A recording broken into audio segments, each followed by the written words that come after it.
Alright, this is my 2005 Toyota Sienna, and I've got the sliding doors, so that one works, and this one here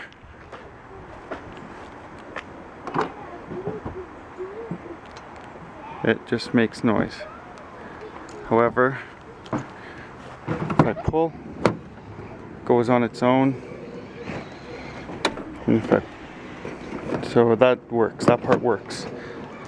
So the first thing I noticed was when I go to this door, it makes a noise before it opens.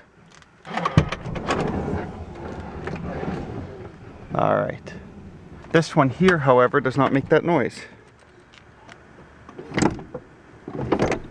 So I'm thinking there's a motor that's not working. So I'm going to try and fix this door.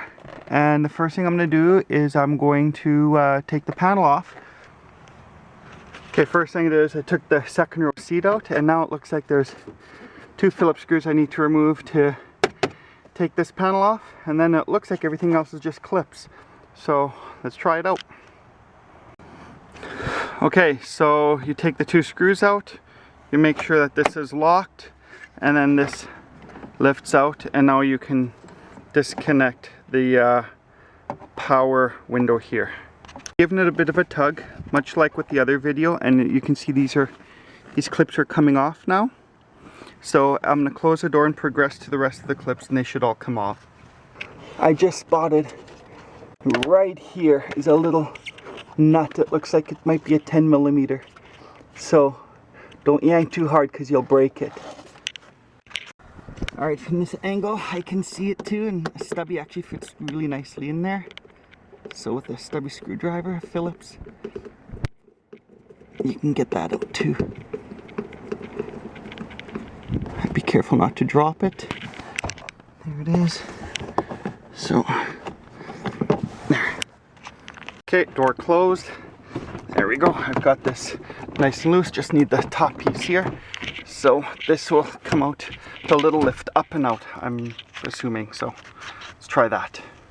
Alright, that was exactly how it was. So I'm now going to turn on my power doors again, and I'm going to see what's moving and what's actuating, and I'm going to try and see if I can spot an electrical fault or an electrical motor that may not be functioning properly, because it's going to be one of those two most likely that's preventing this from working.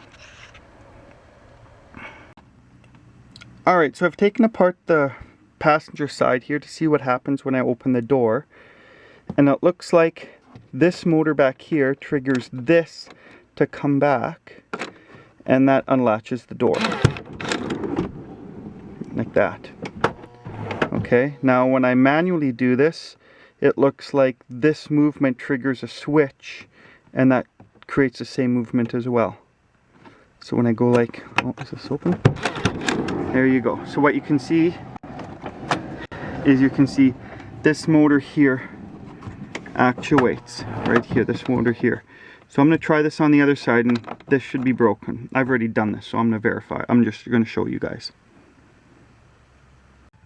Here we are on the driver's side. So as we've shown before, this here is what unlatches. So when I go like this, it moves. Okay. So this unlatching triggers one of these switches up here, and that's what engages the other motor. So that means if I push the button, the first thing that should happen is this should come back, and this actuator should come back and trigger. So, and it doesn't do it. So my problem is in this little actuator box here. So what I've done is I've disconnected the electrical here, and I'm going to test for voltage first. Let's make sure that it is this motor and not an electrical problem. Okay, so I've got my test leads attached. Okay, buddy, hit the button. Got my helper.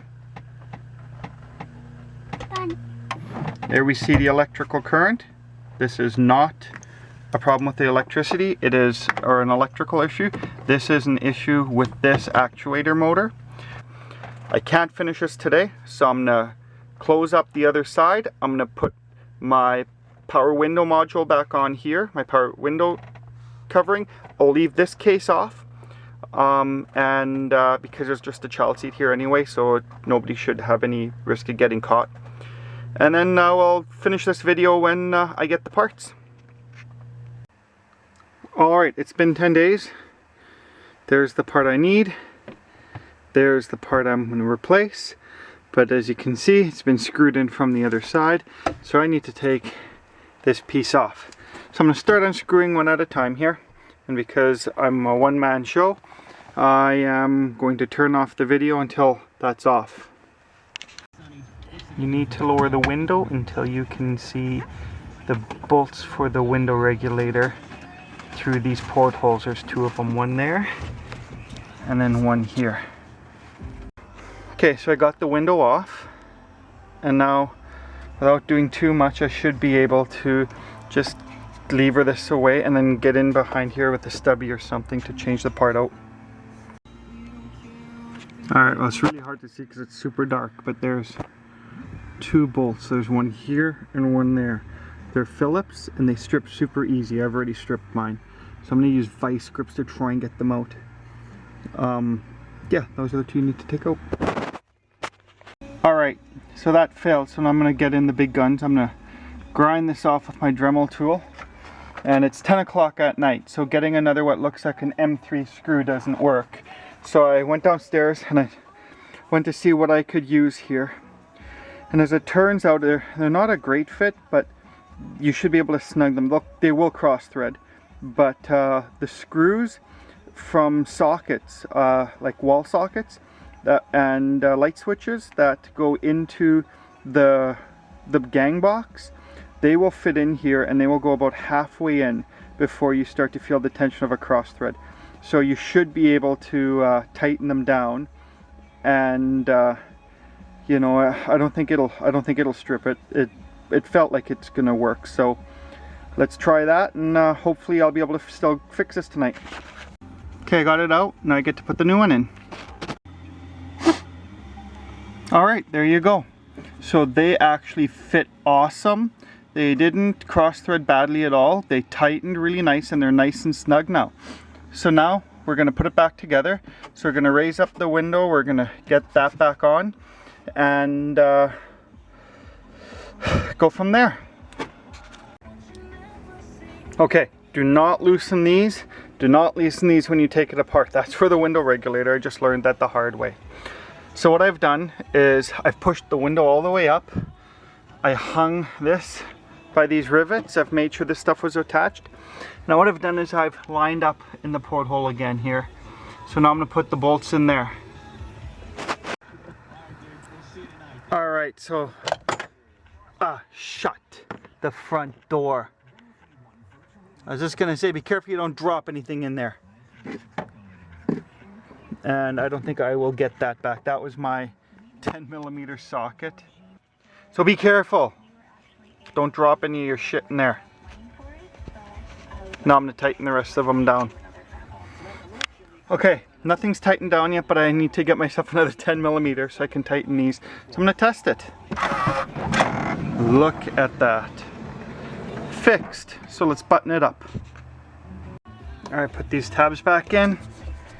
There and there. Okay, and now got one more screw there to put in. Alright, so putting the side panel back on was just reverse. Tipping it out at the bottom, sliding it into place at the top, letting it fall down, and then just snapping the snaps in. And now don't forget, you've got that one screw down here that needs to go in. So now I'm going to put this cover on, bolt it down here, and then I should be done. Alright, so window down test, window up test. Perfect. I got the power doors turned on. It's manual door. Unlock. Manual door test. Okay. Good. And now I'll turn the switch back on and try power door test. Okay, and now open.